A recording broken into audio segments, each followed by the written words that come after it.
जय सिया राम, जय जय सिया राम।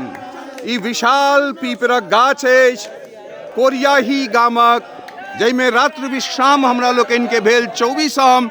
आइ भोर अछि, प्रातः काल से हमरा लोकनि तैयार होइ छलहुँ हैं। एहन सौजन्य, एतेक स्नेह, एतेक सम्मान आ मिथिलाक जे संस्कार के प्रसिद्धि रहलैक अछि से कोरियाही गाम में खूब नीक जकाँ देखबाक लेल भेटल अछि।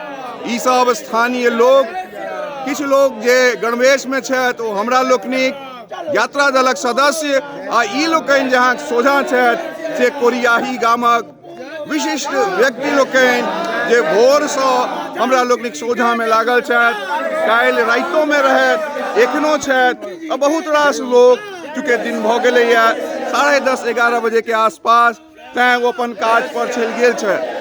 विशेष बात ई जे कोरियाही गाम में एखनो अतिथि लोकनिक सेवा अपन समांग बुझि कऽ कयल जाइ छै, आ जे काज प्रयोजन होइ छै ताहिमे अपने हाथसँ बना कऽ भोजन प्रसाद कराओल जाइ छै, जे मिथिला में हेरा रहल अइ।